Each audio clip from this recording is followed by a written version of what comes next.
When guns just won't cut it, one survivor turns to the old ways to get the job done. Armed with a bow, mix in a little cybernetic enhancements, and forget about aiming, and you've got yourself the Huntress. My name is Codiak, and in today's video, I'll break down everything you need to know about the deadly sharpshooter in Risk of Rain 2.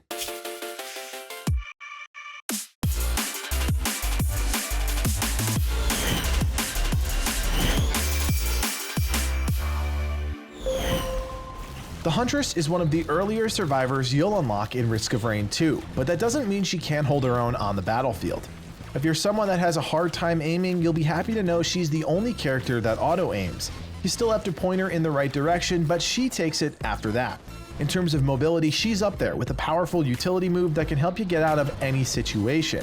Because it's a teleport, players can also exploit verticality, giving you quicker access to harder to reach places. The Huntress scales incredibly well in the late game thanks to her laser glaive ability, but there are some growing pains along the way. But if you hang on and grind it out, you'll end up a wrecking ball on the field.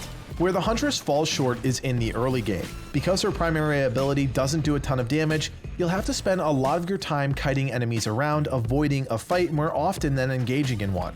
While Laser Glaive is an incredible ability, it's on a long cooldown which works against you early on in a run, before you've got the items to support the Huntress's playstyle.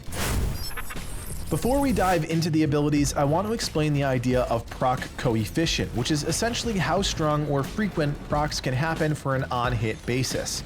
Each ability has a different value which you can think of as percentages. When comparing items and abilities, consider the proc coefficient in your logic because that will determine how effective an item is based off a survivor's ability. The Huntress's first ability is Strafe. It's a relatively straightforward move that auto-targets enemies based on the direction you're facing. This ability doesn't do a whole lot of damage and the range is pretty poor, but it can be fired while sprinting, which helps players chip away at an enemy's health. The real star of the Huntress's kit is Laser Glaive. This ability is where all the damage comes from, and with a little help from some items is what will carry players into the late game. The glaive bounces up to 6 times to nearby targets, with each hit doing progressively more damage. This makes the final hit of the move the most deadly, and with a little practice and understanding of how the glaive bounces, players can unleash an insane amount of damage on enemies. As I mentioned before, the Huntress has a powerful utility move, Blink. When activated, the Huntress will teleport, disappearing, then reappearing a decent distance away. The real key to this move is that a player can blink in any direction, including straight up, allowing players to exploit some of the vertical terrain in the game. Best of all, Blink scales with movement speed. The Huntress's final ability is Arrow Rain. She'll jump into the air and call down a volley of arrows in a targeted area, dealing damage and slowing enemies caught in the zone. This ability is really hit or miss for me given the open nature of much of the game's environment. During boss fights or in a pinch, slowing enemies can be useful, but the targeted area is relatively small and hitting aerial enemies is damn near impossible, so using this to great effect doesn't usually happen. In addition, the proc coefficient of this ability is dreadful, which makes it one of the weakest abilities in the Huntress's kit. As with Laser Glaive, this ability is on a moderately long cooldown. Gearing out a Huntress comes down to one thing: how many times will you get to use Laser Glaive? In this chart, you'll see that we ranked Backup Magazine up in the S tier because it gives players an extra charge of their Mouse 2 ability, in this case, Laser Glaive. By now, you also know that Laser Glaive is on a long 7-second cooldown, which is why the alien head also appears in the S tier. If we move down the list, you'll see that the crowbar also gets a relatively high spot, and I want to quickly talk about why, because this may confuse some players.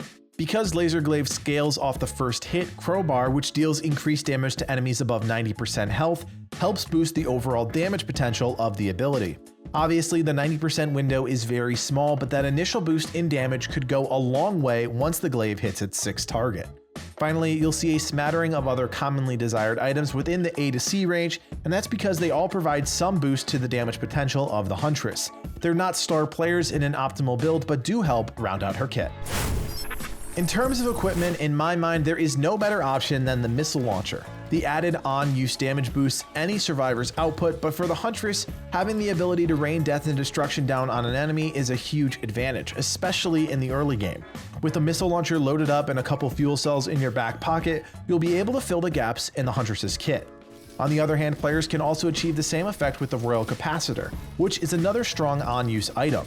The short cooldown means it can be used a bit more liberally and really does help knock off elites and chip away at a boss's health pool.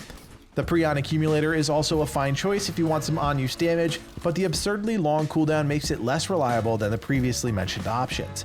It's good for a boss fight or a dense wave of enemies, but more often than not, you'll be waiting for that cooldown, which is never a good thing.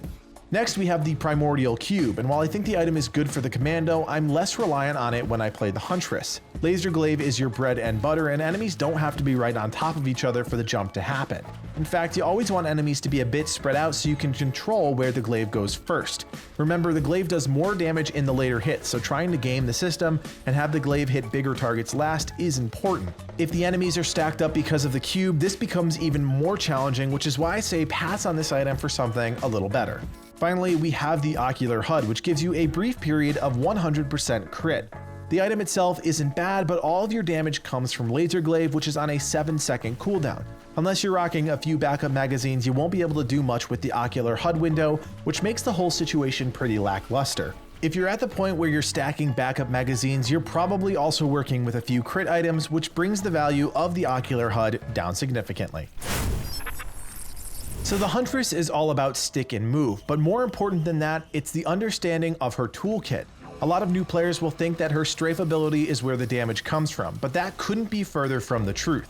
In fact, strafe is really just used to chip away at an enemy's health, especially in the late game. The early game, however, is a different story. It's slow, tedious, and sometimes just a pain in the ass. Once you start getting a base of items, you'll notice the Huntress ramping up pretty quick. Laser Glaive is the moneymaker, which is why Bandolier and backup magazine is so important. The Huntress has the lowest health pool of all the survivors, which means you have to be twice as careful in dangerous situations. Kiting can be the most effective way to avoid taking unnecessary damage.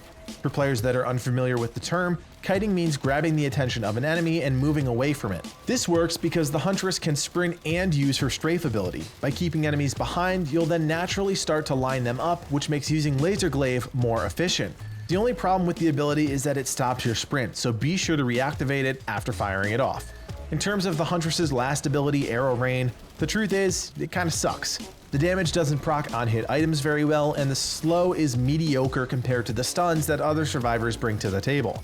The only redeeming quality is the acrobatic flip that comes at the beginning of the move. In conjunction with Blink, you have a pretty powerful mobility that can help you get out of harm's way or traverse across a map. If you're anything like me, that 14-second cooldown is a killer, and I'll spend an extra few seconds just trying to find an excuse to use the move, and that's not how I want a character to be designed. Maybe it's a me thing, but in comparison to some of the other survivors, this just feels like a lackluster ability that brings very little to the table. Now I wanted to end this section talking about fighting bosses on the Huntress. One of the biggest traps a new player can fall into is being a turret, standing still and firing off ability after ability, trying to stop the waves of enemies that are coming your direction. The Huntress is meant to be mobile, and that applies to boss fights as well. Now, mobility doesn't always mean run in circles around your enemies, but you definitely need to keep moving to avoid enemies collapsing on your position. You can run in circles around the boss if you want, but that's not always a practical option, so I like to move between a few set points while always facing the boss. Not only does this keep the enemies from all converging on a central position, but it keeps me from getting tunnel visioned. If I keep moving, I have to keep checking my surroundings, and that's an important distinction now that enemies can come from anywhere. The Huntress is one of my favorite survivors, not because I don't have to aim, but because of how incredible she can be in the late game with the right gear. Mastering her means understanding her kit, relying heavily on Laser Glaive, and using the rest of her kit around that key move. If you have any questions about the Huntress, let us know in the comments section below. Me or somebody on the team will be happy to answer any of the concerns you may have. In addition, if you have something to add to our guide, feel free to share that as well. We want everyone to learn a bit from this guide, and we're always open to new information. Finally, if you want to keep the conversation going after the video is over, feel free to join the Game Gurus on Discord. That link is in the description below. My name is Codiak, and from everyone here at the Game Gurus, thanks for watching, and play on.